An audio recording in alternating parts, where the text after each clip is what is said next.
Gostaria de ler uns versículos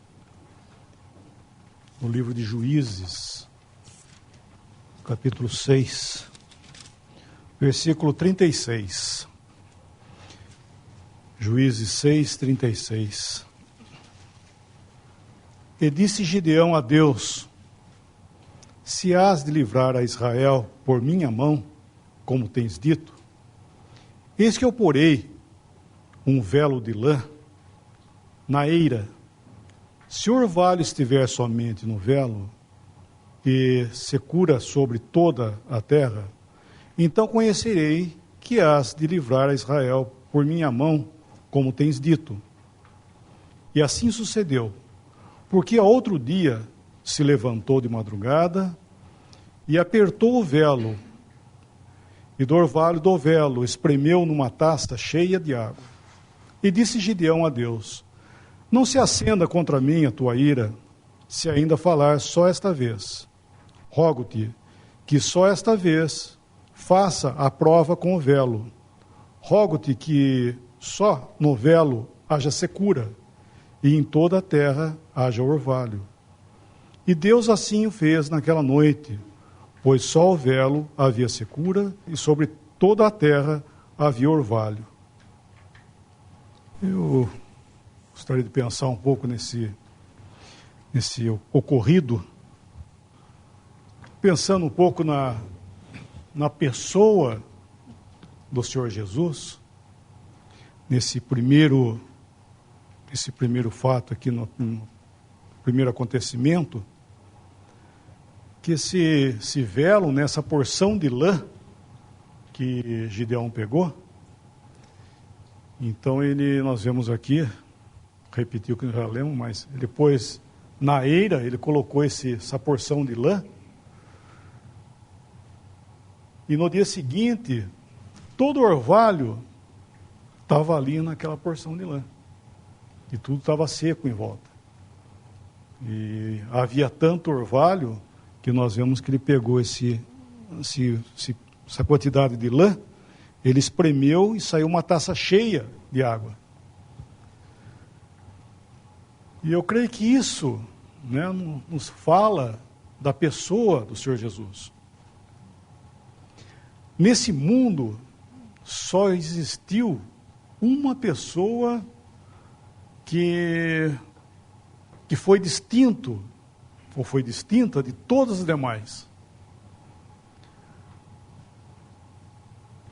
Nós podemos pensar, primeiramente, por exemplo, na maravilha que foi Adão, quando ele foi criado e colocado no Éden. Nós vemos que ele foi uma criatura especial em toda a criação. Até as pessoas têm costume de colocar o homem como fazendo parte dos animais, né? Cita ele como um animal tal, né? E na realidade não é isso, né? Biblicamente nós vemos que em Gênesis o homem foi criado num dia distinto, ele foi feito e Eva também foi no sexto dia. Já havia todas as demais coisas acontecido. Só que nesse dia, quando Deus fez Adão, ele fez algo distinto. Ele assoprou o fôlego de vida nas narinas dele, e ele passou a ser alma vivente. Nesse sentido, ele é um animal, porque ele tem ânimo, né? Ele tem vida. Mas ele é distinto, porque Deus assoprou nas suas narinas, e ele passou a ser alma vivente. E além do mais, ele se tornou o representante de Deus na terra. Quando diz ali que ele foi feito à imagem de Deus, porque quem olhasse para Adão, ele deveria ver, né, o representante de Deus na terra. Essa é a ideia da imagem de Deus. Que Adão, ele representava a Deus na terra, e ele realmente era a cabeça de toda a criação, e Deus deu a ele também uma esposa, uma mulher que fosse à altura dele, idônea. E assim foi ele aqui nesse mundo, enquanto não havia pecado. Adão era uma criatura de Deus, era um ser, um homem Mas ele ainda, Adão, lá no Éden, ele tinha a vida nele no sentido que Deus o preservava. Nós nunca devemos pensar em Adão como ele tivesse alguma coisa além do que ser um homem natural. O que aconteceu é que Deus preservava a vida dele. Porque em Timóteo, tem um versículo em Timóteo capítulo 6, falando do Senhor Jesus, que só ele possui imortalidade. Adão não tinha isso, Adão não era imortal. E sim, Deus o preservava. Isso aqui a palavra nos dá até aí, né? Deus o preservava. Até o dia que já foi dito a ele, de antes, né, de antemão, que com respeito ao fruto da árvore do conhecimento do mal, do bem e do mal, ele não deveria comer, porque o dia que dele comer, certamente morrerás. Então havia o conhecimento da morte, nesse sentido, né? Deus anunciou algo que ele não sabia o que era, né? Ele recebeu, mas ele não sabia o que era aquilo, no sentido prático. Que infelizmente no capítulo 4, né, do capítulo 3, quando ele peca, e logo no capítulo 4, ele já tem a prova, né, nas suas mãos, né, teve o sabor de ver o que foi essa palavra, né? A morte entrou e nós vemos ele vendo no seu filho matar o seu irmão, o outro filho dele. Caim matou Abel. E por inveja ele fez isso. Então nós podemos pensar que em pouco tempo, né, um passo tão grande, tão baixo, tão profundo, né, da posição que Deus tinha dado a ele, um lugar tão baixo, ao ponto tal de, podemos pensar, Eva pegando seu filho, pranteando, segurando ele no colo, uma pessoa morta, né, tomando ele como uma pessoa morta. E então, nesse tempo antes da queda, Adão, ele não era diferente do que ele foi depois, né? O que Adão perdeu foi a sua inocência, quando ele pecou. E ele continuou sendo um homem natural. Antes dele pecar, ele não era um homem espiritual, ele era um homem natural. A fonte dos seus pensamentos não era o Espírito Santo.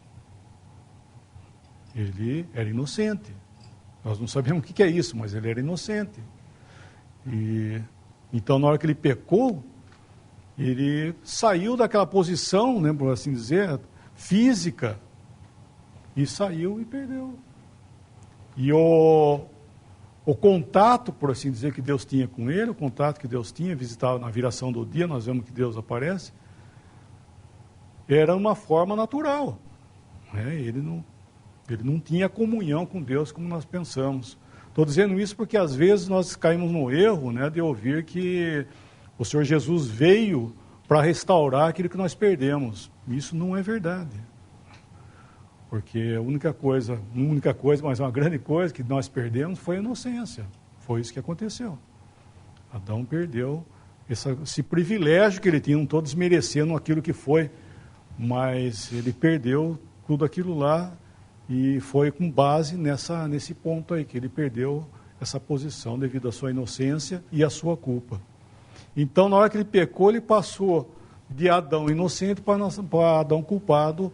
E atrás disso, logicamente, veio toda aquela desgraça e toda essa desgraça que nós vemos até hoje em toda a criação. E então, Adão, né, que foi a pessoa que nós podíamos apontar como tendo o maior privilégio no meio de toda a criação, nós vemos que Adão não era Deus manifestado em carne. Ele foi o cabeça de toda a criação, a parte natural. E um versículo lá de Gênesis mesmo, só para a gente, lá em Gênesis 3, quando houve a queda, quando Deus dá a sentença para a serpente, versículo 14, então o Senhor Deus disse à serpente, porquanto fizeste isto, maldita serás mais que toda a besta, e mais que todos os animais do campo. Sobre o teu ventre andarás e pó comerás todos os dias da tua vida. E porém inimizade entre ti e a mulher. Não é o homem aqui. Porém inimizade entre ti e a mulher. E entre a tua semente e a sua semente. Esta te ferirá a cabeça, e tu lhe ferirás o calcanhar. Aqui, Deus já estava anunciando, né, uma pessoa que ia pisar a cabeça da serpente. E já anuncia a semente vindo dela, vindo da mulher, não fala de Adão, fala da mulher. E isso, logicamente, nós podemos ver o versículo de Gálatas 4, só para lembrar, Gálatas capítulo 4, 4:4, né? Mas vindo a plenitude dos tempos, Deus enviou seu Filho, nascido de mulher. Então, nós podemos pensar aqui que o Senhor Jesus, né, ele foi nascido de mulher e gerado, logicamente, pelo Espírito Santo e não pelo homem. Por isso que nós vemos lá o anúncio dele já com respeito à mulher, descendente da mulher e não do homem, porque realmente seria nascido de Maria e não de José, né?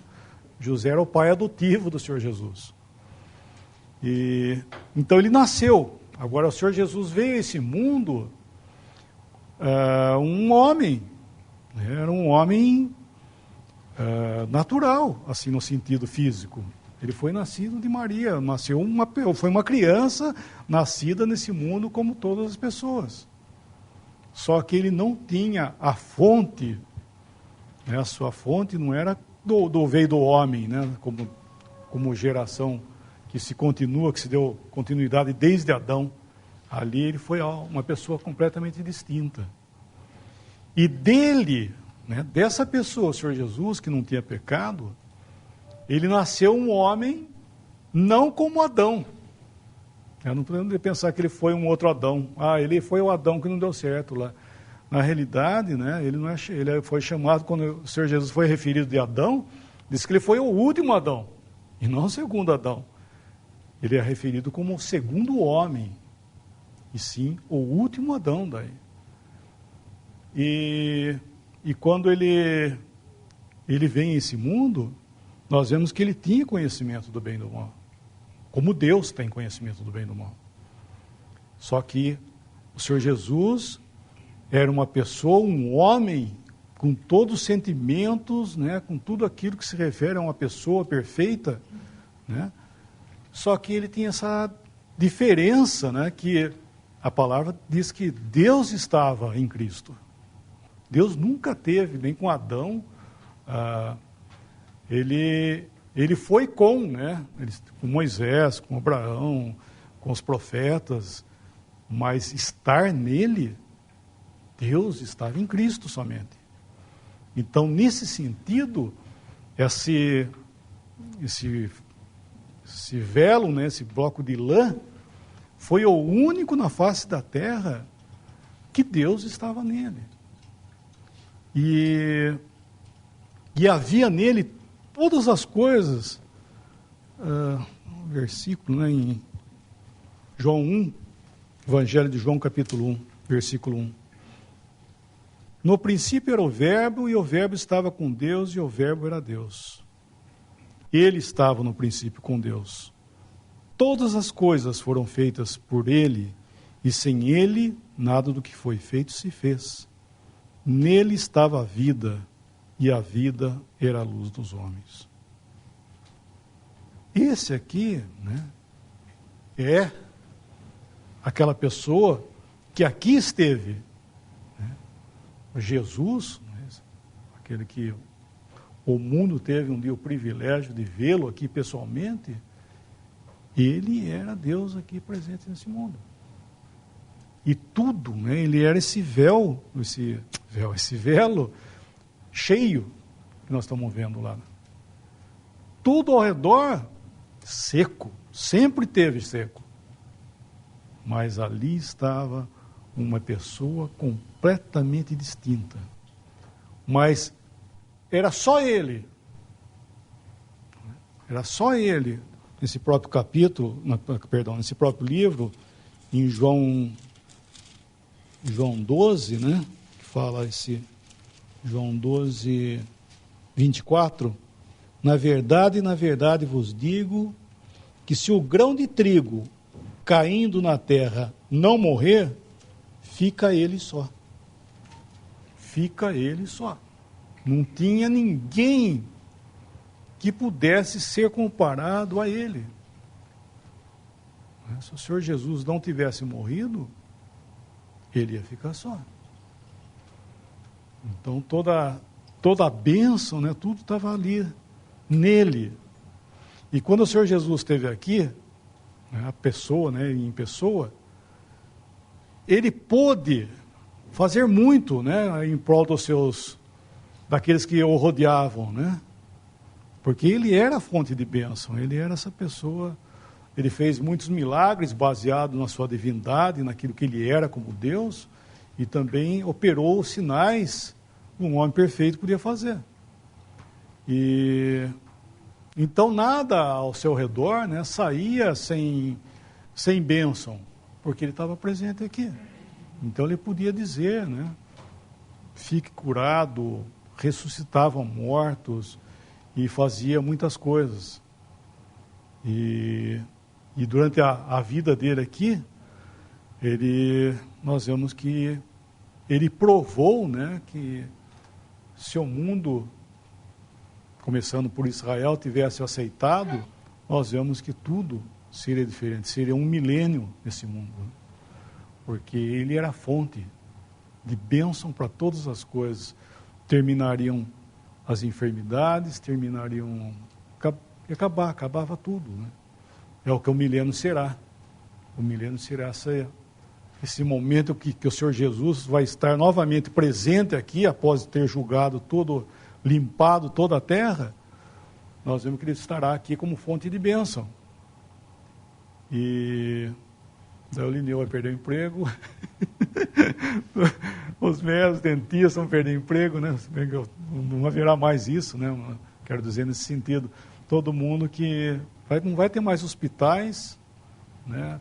Não vai ter mais nada disso aí. O homem não vai precisar de socorro médico. Não vai. Os ladrões, os traficantes vão tudo perder seus empregos também. Não vai ter mais nada disso aí. E serão julgados todos, logicamente, que praticam o mal.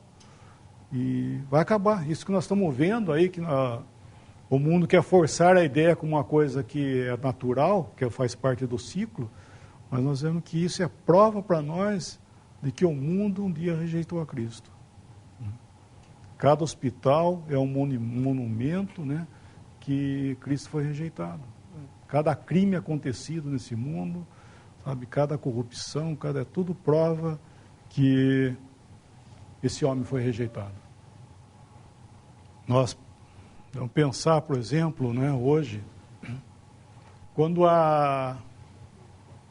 aquela viúva de Naim, por exemplo, estava o Senhor Jesus vindo com os seus discípulos e uma multidão com ele, e na cidade vinha saindo essa viúva, né, era uma viúva, já tinha perdido seu marido, e tinha um filho, só que o filho estava morto também. E estava saindo, estavam carregando, e ela vinha chorando, e uma multidão com ela também, acompanhando esse enterro. E cruzaram. Uma multidão cruzou com a outra. E uma multidão estava com o Senhor. Eles tinham tudo ali. E a outra tinha um defunto. Tinha pranto, estava chorando. E o Senhor se moveu de compaixão. E logicamente, né? É um exemplo. Se nós vemos algum sofrimento, alguma coisa, nossos próprios filhos, às vezes que acontece alguma coisa, eles estão tristes por algo, então a gente daria algo para ele que ele quer, fala, ó, não chore mais. Não é isso que a gente faz? A gente dá e pede para parar de chorar. E o Senhor não faz isso lá. Você lembra dessa passagem? É Lucas 7, eu acho que é, né? Será que é isso? Acho que é Lucas 7, né? Só para ler esse detalhe, achei interessante um dia. Lucas 7, versículo 14. Primeiro 13, né? E vendo ao Senhor, moveu-se de íntima compaixão por ela e disse: não chores. E chegando, tocou o esquife, e os que o levavam pararam. E disse: mancebo, a ti te digo, levanta-te. E o defunto assentou-se e começou a falar e entregou a sua mãe.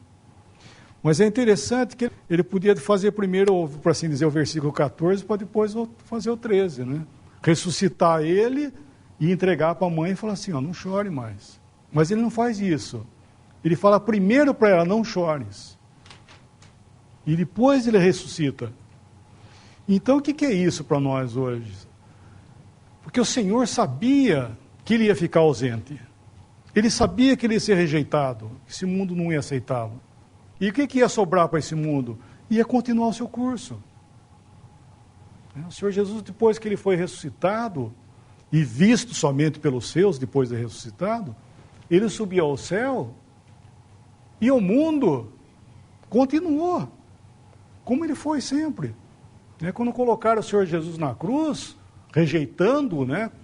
E ao mesmo tempo, quando fizeram isso, né, como é dito em Atos, crucificaram por mãos iníquas e rejeitaram ele, mas fazendo assim estavam cumprindo os propósitos de Deus, porque o Senhor precisava ir para a cruz, mas com respeito ao homem, ele estava rejeitando a Cristo.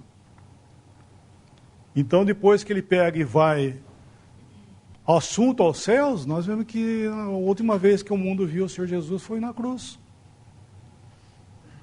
E o que aconteceu com o mundo? Continua. Cada um foi embora para sua casa, com a culpa, como diz em Lucas 24, que após aquele espetáculo saíram batendo nos peitos. Fala.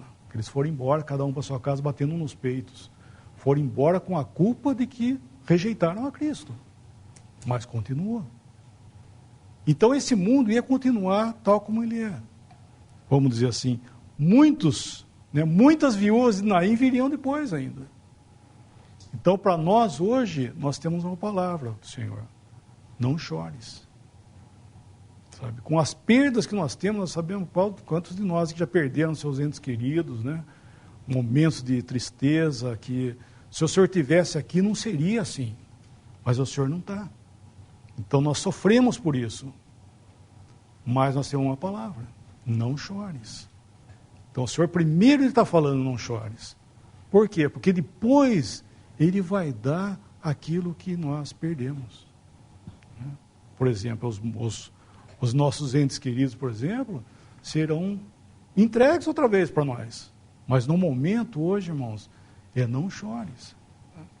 Nós devemos ter esse gozo, esse consolo, sabe, que o Senhor está presente nesse sentido, sabe? Olhamos ao nosso redor, nós não vemos o Senhor, né, por assim dizer, né? Não vemos a circunstância, o mundo é uma desgraça. Mas o Senhor está dizendo essa palavra, não chores. Então, enquanto ele estava aqui, ele podia fazer isso, ressuscitar, curar, né? Não existia limite, né, como diz, o impossível não existia para o Senhor. Então ele era o único que tinha tudo isso, sabe? Toda essa fonte de bênção, ele foi o único que tinha isso. Só que ainda bem, né, que no próprio exemplo lá de Gideão, que Gideão deu um passo a mais. Ele falou: agora eu quero, Senhor, quero fazer uma outra prova. Eu quero que amanhã eu vou colocar esse velo outra vez, e que amanhã seja ao contrário. Que ele esteja seco e tudo ao redor esteja molhado pelo orvalho. E Deus fez isso. Por que Deus concedeu isso para ele? Porque nós vemos que Deus tinha nos seus planos que toda a bênção dele pudesse chegar até nós. Só que para que isso pudesse acontecer, palavras não iam conseguir fazer. Nós vemos que esse véu, esse velo, né, esse floco de lã, ele teve que secar, né? Ele ficou seco. E isso nos fala da morte do Senhor Jesus. Que ele foi se despojando. Nós vemos que ele primeiramente saiu da glória, né? Deixou a sua glória, veio a esse mundo, como fala em Filipenses capítulo 2, nascido aqui, nasceu semelhante a um homem, e encontrado, né, achado na figura humana, ele se humilhou. Aquilo que somente ele tem, né, ou ele tinha na sua pessoa, que é a si mesmo se humilhar. Isso, logicamente, é um ponto para nós de dependência, porque nós devemos entender que em nós não temos o poder de a si mesmo nos humilhar. O Senhor sempre cria situações para nos humilhar, para nos levar à humilhação. Isso é bênção dele também, sabe? Ele criar circunstâncias para que a gente se humilhe. Porque quando a palavra nos convida a nos humilharmos, né, nós vemos que se não vier dele, sabe? Infelizmente, nossos corações ainda... Nós estamos aqui nesse tabernáculo, que o Senhor tem que trabalhando, né, o Espírito Santo em nossos corações, nos levando às circunstâncias para que isso aconteça. Mas o Senhor aqui nesse mundo, ele veio e assim mesmo ele se humilhou. E ali nós vemos passos de humilhação indo até a cruz. E se nós pensamos nos passos que o Senhor Jesus trilhou aqui nesse mundo, nós vemos que ele foi se despojando, e figuradamente, né, nós vemos que ele deixou tanto dele, tudo, que na cruz, uma das palavras últimas que ele disse, eu tenho sede. Então, como figura, nós vemos que ele tinha já deixado tudo, né? Estava seco, era um homem, não tinha mais, sabe, o que despojar. E ali na cruz, irmão, nós devemos pensar que foi ali onde que ele secou. A verdadeira secura foi justamente naquelas 3 horas de trevas, onde que toda a nossa culpa, tudo aquilo que fazia com que houvesse secura em volta, que eram nossos pecados, que faziam como diz, separavam-nos de Deus, foi nesse homem que caiu. Foi nessas 3 horas de trevas, onde ele foi o alvo do juízo de Deus. Ele diz que a vontade, né, dele, a comida dele era a vontade do Pai, fazia a vontade do Pai. E quando ele diz no Getsemane que ele passa de mim esse cálice, por quê? Porque ele ia ser abandonado de Deus. Ele ia ser o abandonado de Deus ali na cruz. A comida dele não estava no juízo de Deus. Por isso que a aflição dele pensar naquelas horas de trevas levou ele a um profundo sofrimento, né, sofrendo já por antecipação daquilo que ele ia passar.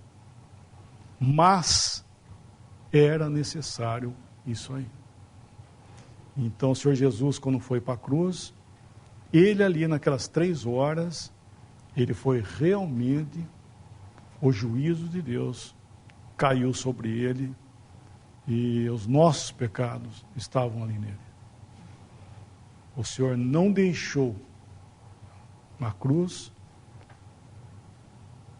que aquilo que ele era, né, o que ele tinha feito para os outros até então, vinha fazendo, curando, sarando e ressuscitando, quando ele foi para a cruz, ele não usou de nenhum dos seus poderes, por assim dizer, né, para poupá-lo dos sofrimentos que ele ia passar na cruz. A morte que o homem destinou a ele, os sofrimentos de morte que o homem destinou para Cristo, ali que era a crucificação, ele não poupou em nada a vida dele.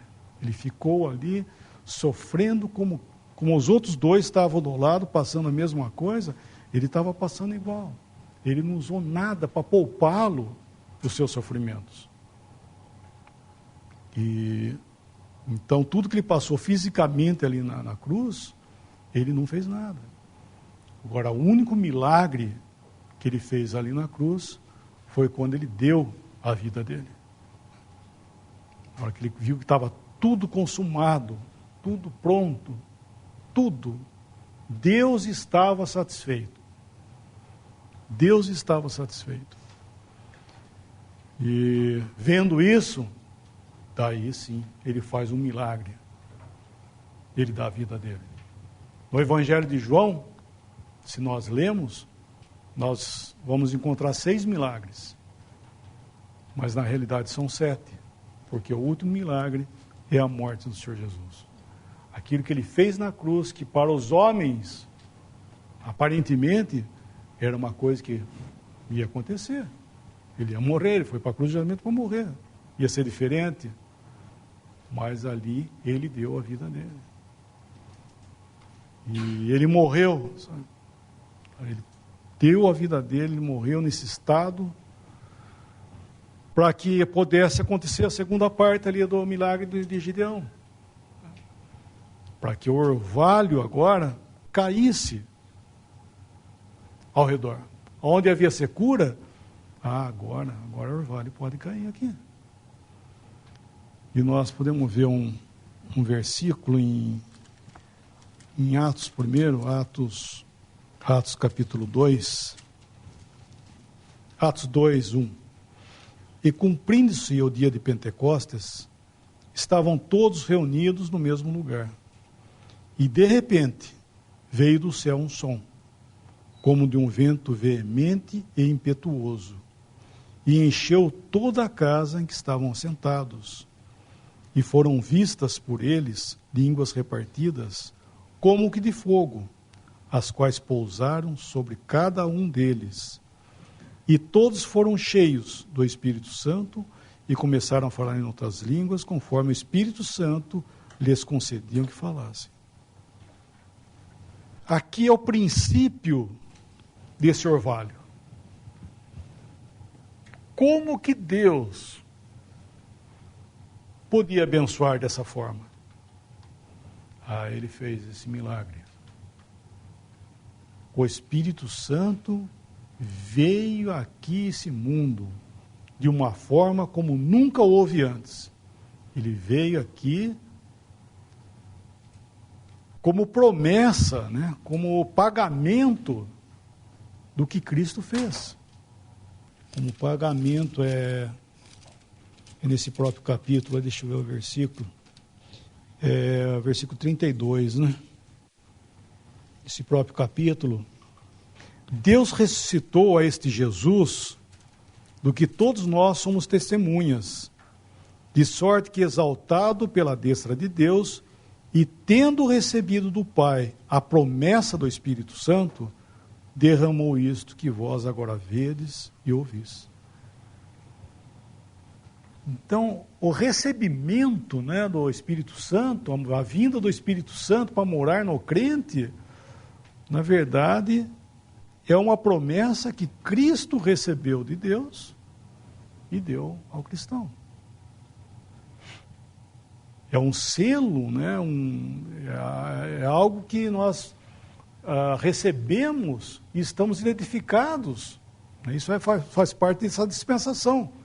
Esse é o tempo que nós vivemos, o cristianismo, a cristandade, perdão. E o Espírito Santo vindo aqui, né, o Espírito Santo não é a nova vida, tá? Nova vida é outra coisa, a nova vida que nós recebemos, e o Espírito Santo é a pessoa da divindade que habita em nós. E o Espírito Santo em nós, ele ministra, fala para nós de Cristo que está no céu. Cabeça, né, desse corpo que nós estamos vendo aqui, nós estamos lendo acerca de Paulo, da sua conversão, nós estamos encontrando essas verdades, né, na nossa leitura. Que isso que Paulo recebeu nunca existiu, ninguém nunca soube isso, nem os profetas do Antigo Testamento, como fala no Efésios, só para a gente ver a grandeza desse ministério de Paulo. Efésios capítulo 3, se amanhã a gente continuar lendo, de repente vai chegar lá, mas só para lembrar esse detalhe, o capítulo 3 de Efésios 3:8, a mim, o mínimo de todos os santos, me foi dada esta graça de anunciar entre os gentios, por meio do Evangelho, as riquezas incompreensíveis de Cristo, e demonstrar a todos qual seja a dispensação do mistério que desde os séculos esteve oculto em Deus, que tudo criou. E esteve oculto em Deus. Não estava oculto no Velho Testamento, estava oculto em Deus. Então Deus pôde ser plenamente, toda aquela água, né, aquele orvalho que espremeu e encheu uma taça cheia, sabe, que essa era a pessoa de Cristo nesse mundo, o Senhor Jesus. Ele pôde, sabe, pegar essa taça e repartir. Eu estou sendo visto hoje aos olhos de Deus como Ele vê a Cristo. O amor que o Senhor Jesus, o amor que Deus tem pelo Senhor Jesus, pela pessoa, nós, irmãos, somos amados.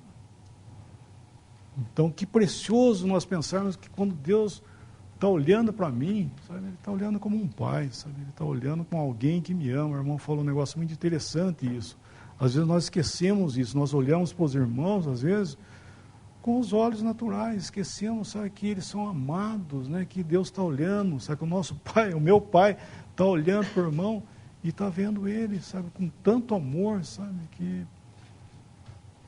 que é muito profundo. É o amor, sabe, que colocou, sabe, nós em comunicação direta com Deus. Essa igreja, o corpo de Cristo, é uma posição de que nunca, como diz, nunca antes alguém teve, nem Adão lá na inocência, nem Moisés, nem Abraão, ninguém teve isso que nós temos hoje. Esse orvalho ele foi derramado. Da mesma forma que foi derramado, caído naquele floco de lã, é o mesmo orvalho hoje. Foi derramado ao redor. E isso nós recebemos, irmãos, de Deus. E isso eu creio que é cada um para nós aqui, que está presente. Eu quero perguntar, sabe, de quem que você está recebendo as coisas do Senhor? Principalmente nossos filhos, né? Como é que vocês estão recebendo as coisas de Deus? Não é verdade? Será que você está recebendo somente de pessoas? Ou nós mesmos, será que nós estamos recebendo só? Nós sabemos que Deus tem usado pessoas para dar no ministério. Por um momento agora, nós estamos falando a palavra de Deus, alguém tem que falar a palavra de Deus. E nós estamos recebendo. Só que nós vemos, por exemplo, em Tessalonicenses, Paulo falando para eles, que eles tinham recebido o Evangelho, recebido a palavra que Paulo tinha falado, não como palavra de homens, e sim tal como ela era, a palavra de Deus, tinham recebido de Deus. E um exemplo disso é quando nós partimos o pão. O irmão da graça passa o pão, na verdade nós recebemos da mão do Senhor e passamos para o irmão. O irmão recebe da mão do Senhor e passa por mim. E assim, as coisas, né, celestiais hoje, nós recebemos de quem? Das mãos do Senhor. E nós temos o privilégio de compartilhar passar para outros. E agora, como que nós recebemos isso? Nós estamos recebendo da mão do Senhor, sabe? Deveríamos estar, porque esse é o tempo, sabe? Esse é o tempo onde Deus está dando, né, o Espírito Santo a cada um, a cada cristão, para que ele receba, como vindo das mãos de Deus, todas as coisas. E para que isso pudesse ser, né, toda essa bênção, tudo isso, como nós vemos nas cartas de Paulo, para que isso pudesse acontecer, esse floco de lã, esse velo, teve que secar, irmãos. Aquilo que cada um de nós temos custou, sabe? Custou não palavras, mas custou a vida do Senhor Jesus. E que nós estamos hoje sentados aqui, são unicamente pelos méritos de Cristo.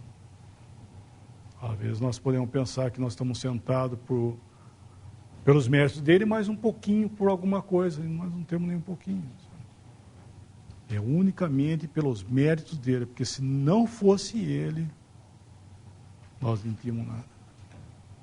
Então, nós temos tempo ainda, se algum irmão quiser continuar, eu queria falar isso aí.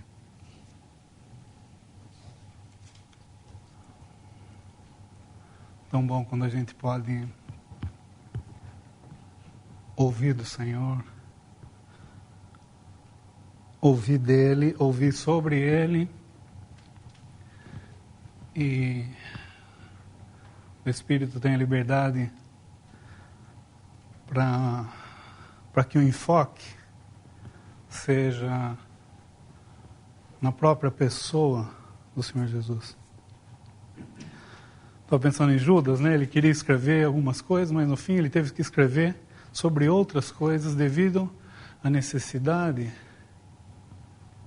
no momento, mencionando a epístola de Judas. E quando a gente ouve certas palavras, como o irmão estava falando, vai tocando na pessoa do Senhor, na perfeição, ele esvaziando-se a si mesmo, fazendo semelhante aos homens. Dá a impressão assim, que o Espírito vai levando a gente a pensar no Senhor Jesus. Ele veio com o objetivo. Qual era o objetivo?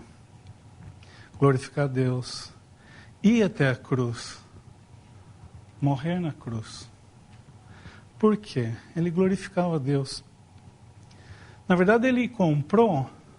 É interessante também ressaltar algo aqui, porque essas palavras que estão sendo ditas, que é a palavra de Deus, ela só tem o real impacto, penso eu, se eu creio que a Bíblia, por exemplo, seja a palavra de Deus. Que eu creio que Jesus é aquele homem que foi até a cruz, glorificou a Deus, sim, e morreu por mim. Ele entregou a sua vida para me ter em sua presença, é assim, para me ter, para nos ter em sua presença. Porque, fora isso, nós vamos conhecer um Jesus histórico. Então eu vou achar ele uma pessoa boa. Puxa vida, eu tenho que imitar esse homem, porque ele é uma pessoa boa, ele esteve aqui, só fez o bem. E é verdade isso aí, ele só fez o bem, não podia sair. De Deus não procede nada de mal, olha que princípio. De Deus não procede nenhum mal. Mas se eu não creio em Jesus como meu Senhor e meu Salvador, se ele não estava na cruz, morrendo por mim, eu estou aqui hoje ouvindo, e alguns ouvirão isso que está sendo gravado, mas vão perder a profundidade do amor de Deus. Claro que nós, na medida que Deus está nos dando conhecer, pelo Espírito Santo que habita em nós, e a força também dessa nova vida, o poder dessa nova vida, se eu não creio, eu vou ter algo, vai chegar um momento que eu vou constatar que eu não consigo ser igual a ele. Porque eu dou um passo, 2, 3, eu não vou conseguir. Quando eu creio, eu passo a desfrutar. O Espírito Santo vai me desfrutando, vai me permitindo desfrutar, vai guiando-me a conhecer quem Ele realmente é e quem é a pessoa que eu vou estar a qualquer momento. Eu estava pensando nesse homem que estava andando aqui, que andou. Vamos ler em Colossenses capítulo 1, por favor. Colossenses capítulo 1, versículo 15. Esse é o homem que está sendo dito aqui. Uma pessoa que estava andando na rua podia olhar o Senhor Jesus e podia ver nele uma pessoa que curou, que salvou, que ressuscitou, que alimentou, e podia estar seguindo esse homem para obter os benefícios do que ele estava vendo. Mas ele não conseguia ver quem era a pessoa que estava aqui, nesse mundo andando. Então nós estamos falando de quem? Do Filho de Deus. Olha só esse versículo. O qual é todo um contexto, nós estamos com um tempo curto, é todo um contexto. Se eu tiver um tempo em casa, parar uns minutos e ler todo esse contexto, o parágrafo. Começa no versículo 9, pode ir até o versículo 23, esse contexto. Mas eu queria ler esse. O qual é a imagem do Deus, versículo 15. Colossenses 1,15. O qual é a imagem do Deus invisível, primogênito de toda a criação. Mas o qual é a imagem do Deus invisível. Se alguém quisesse ver Deus porque Deus é invisível, eu só acredito que Deus existe por fé. É necessário que haja fé, senão eu não vou conseguir entender, eu não tenho capacidade para entender da existência de Deus. Então a fé, o que ela faz? Ele existe. O que a fé faz? A Bíblia é a palavra de Deus. O que a fé faz? Jesus é o meu Senhor. O que a fé faz? Jesus é o meu Salvador. O que a fé faz? Ele morreu por mim. O que a fé faz? Ele pagou cada pecado. Suponhamos que eu esqueça um pecado que eu cometi no passado. Porque são muitos. Provavelmente eu não tenha confessado todos os pecados da minha vida. Mas o que eu posso descansar é que Deus julgou cada pecado que eu cometi, lançou sobre esse homem. E não esqueceu de nenhum pensamento meu. Pensamento. Antes de exteriorizar. O Senhor recebeu sobre si, levou sobre si os meus pecados. O pecado de cada um aqui. Quem ele era? Esse homem andando aqui, para poder glorificar Deus, segundo o padrão de Deus, segundo o nível que Deus exigia, só podia ser Deus. Nós entendemos, né? Foram faladas 3 pessoas aqui. Pai, Filho e Espírito Santo. E esse homem andando aqui, ele foi se entregando. Porque ele vê a comida dele era fazer a vontade daquele que o tinha enviado.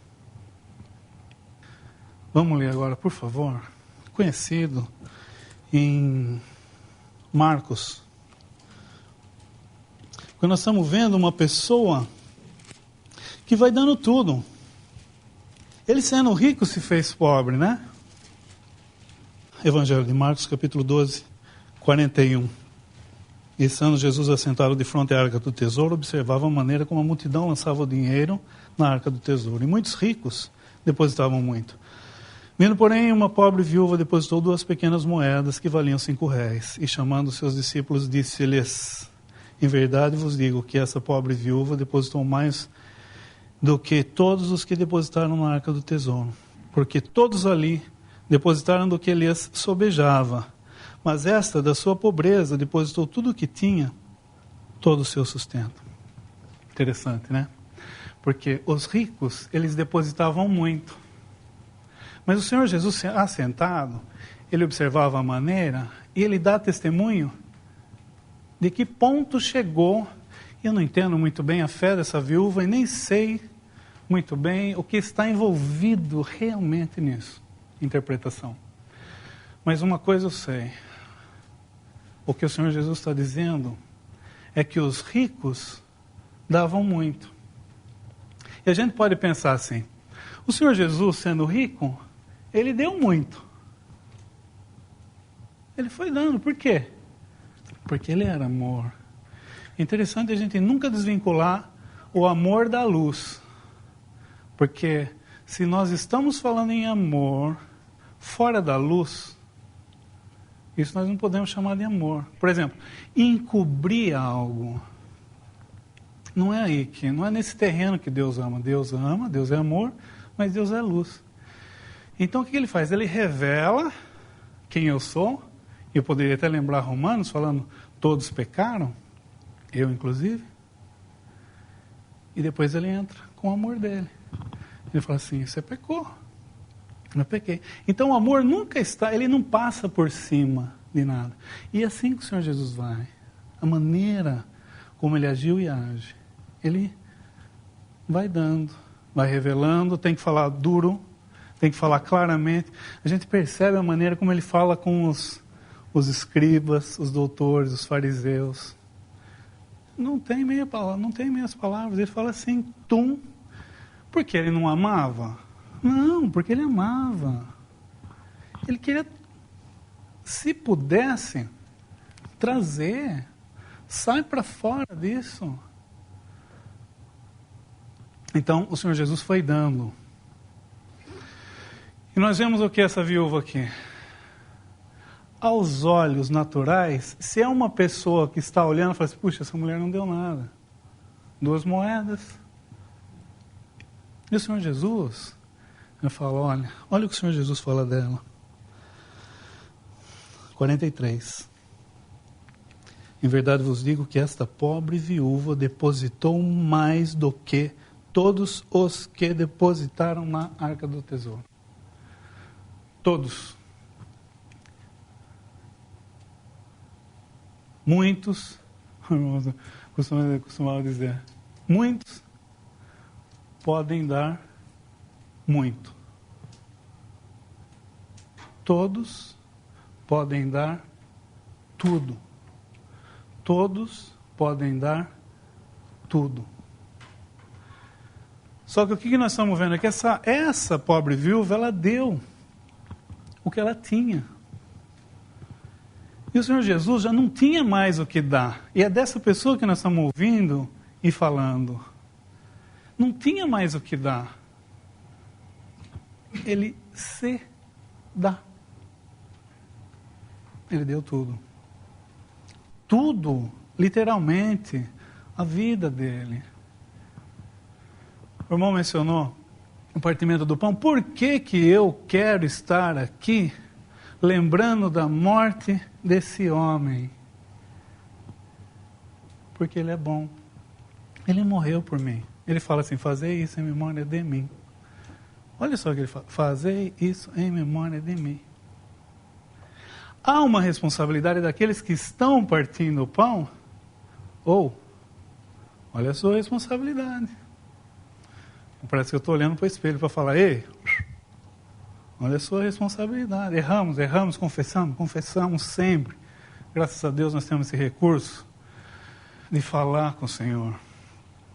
Nós temos o recurso de falar com o Senhor. Eu não sei, eu não consigo, eu sou isso, eu não consigo nem acreditar.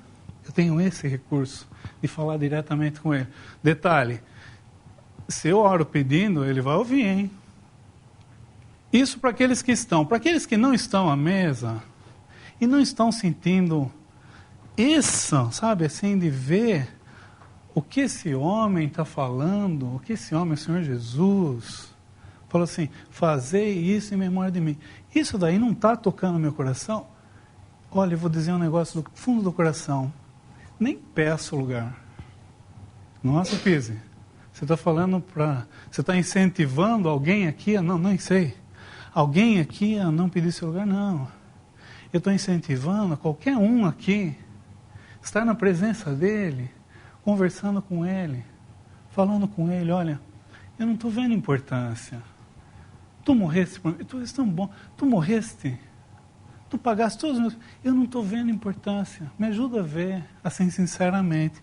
E para aqueles que estão orando, muitas vezes, não sei se é o caso, mas o Senhor pode estar falando, pode usar a sua palavra para falar com uma pessoa aqui hoje, porque Ele é bom. Se está tendo esse exercício diante do Senhor, Senhor, puxa, eu quero estar. Se já está esperando, aguarda. Você já está ali. Se quer, tem algo, está impedindo, pedir, olhe para o Senhor, continua nisso, segue em frente, Ele quer ver você aqui. Estou falando isso por quê? Por causa dessa pessoa em si. Eu não estou dando enfoque no partimento do pão, isso é um outro assunto. Estou dando enfoque na pessoa que é digna disso. É o Senhor Jesus. Porque o que nós estamos fazendo aqui? Pode ser nosso último momento aqui. Pode ser a nossa última reunião aqui. Cedo Ele vem. Tem muitas coisas que estão tendo importância na minha vida e que não deveriam ter. Fala com o Senhor. Nós temos esse recurso. Olha, tem coisas e nós temos coisas. Nós vamos estar julgando sempre. Não é porque aquele que está falando ou aquele que falou, aquele que já falou é diferente. Não, temos exercícios, temos que estar... Não podemos tratar isso levianamente, isso não. Mas nós temos um exercício de confessar e pedir ajuda e não considerar como uma coisa normal, que isso é errado. Para completar o pensamento, nós vamos ler segundo livro de Samuel, capítulo 15. Segundo livro de Samuel, capítulo 15, eu vou ler rapidamente os versículos 18 ao 22. Segundo livro, 15, 18. E todos os seus servos iam ao seu lado, como também todos os quereteus e todos os peleteus e todos os geteus, 600 homens que vieram de Gate a pé, caminhavam diante do rei. Disse, pois, o rei a Itai, o geteu, por que irias tu também conosco? Volta e fica-te com o rei, porque estranho és, e também te tornarás a teu lugar. Ontem vieste, e te levaria eu hoje conosco a caminhar? Pois força-me a ir aonde quer que puder ir. Volta, pois, e torna a levar a teus irmãos contigo, com beneficência e fidelidade. Respondeu, porém, Itai ao rei e disse, vive o Senhor e vive o rei, meu Senhor, que no lugar em que estiver o rei, meu Senhor, seja para a morte, seja para a vida, aí certamente estará também o teu servidor. Então, Davi disse a Itai, vem, pois, e passa adiante. Assim passou Itai, o geteu, e todos os seus homens, e todas as crianças que havia com ele. A história é conhecida. Absalão, filho do rei, faz uma conspiração, toma o lugar do rei, Davi foge. Esse momento que Davi está fugindo. E esse Itai, que era um geteu, de Gate, filisteu, quer seguir o rei Davi. Davi, peraí, você não é nem judeu, você é? Por que você quer seguir? Vai, não tem problema, você está sendo fiel. Mas Itai falou assim, não, mas eu quero ir. Então o rei fala assim, vai. Eu estava pensando o seguinte, diante dessa pessoa que nós temos ouvido, graças a Deus, que nos ama, que entregou sua vida por nós. Hoje nós estamos vendo o quê? Um homem rejeitado, como esse Davi, o rei. Rejeitado. Completamente rejeitado. E nós estamos vendo no meio da própria cristandade, nós estamos vendo isso. Essa rejeição. Mas a atitude que esse Itai toma, de ficar ao lado do rei na sua rejeição, é algo que, ao meu ver, quando Davi fala assim, no versículo 22, fala, então Davi disse a Itai, vem, pois, e passa adiante. Eu fico imaginando o coração do rei, né? Não é dito aqui, é só um pensamento. O coração de alegria de um rei, fala, puxa vida, vem. Nós estamos num lugar que é diferente dos outros lugares. Nós estamos num lugar, hoje foi mencionado, Mateus 18:20, aqueles que forem reunidos, onde estiver. Foi mencionado Lucas 22, um homem com um cântaro. Nós estamos num lugar seguindo o Senhor Jesus em rejeição. Ele é digno. A alegria desse homem que nos ama e nos vê. Então, só para fechar, nós podemos pensar em tudo que nós ouvimos aqui do Senhor Jesus até esse momento. Podemos pensar em nosso estado, podemos mencionar no Apocalipse 3, podemos falar de Laodiceia, que é bem a nossa condição, nosso estado hoje, é o próprio último estado da igreja, essa mornidão, essa indiferença. Eu tenho outras coisas, outras responsabilidades, nós podemos, se o seu Espírito conduzir. Mas nesse momento, graças a Deus, o que nós estamos ouvindo? Nós estamos ouvindo de uma pessoa que nos ama e o lugar onde nós estamos é o lugar onde Ele está. Por isso nós estamos aqui. E se nós estamos aqui, por quê? Por causa dos interesses dele. Quem são os interesses dele? Os nossos irmãos. É impossível a gente desconectar. Falar assim, eu estou lá por causa do Senhor. E não tem jeito. Por quê? Os interesses do Senhor são os nossos irmãos. Vai haver problema, vai, como já foi mencionado, vai. Mas nós vamos estar como? Orando, pedindo, intercedendo uns pelos outros. Então, só para lembrar, esse homem, ele se despojou por causa dessa grande pérola. Pagou um alto preço, uma pérola de grande valor, segundo os seus olhos. E você é essa pérola. A igreja é essa pérola. Então, que o Senhor possa abençoar a sua palavra e que possa nos, não desanimar-nos, mas encorajar-nos a prosseguirmos juntos, falando, vamos em direção a Ele. Qualquer momento nós vamos estar na presença dEle e não mais com a necessidade dos olhos da fé.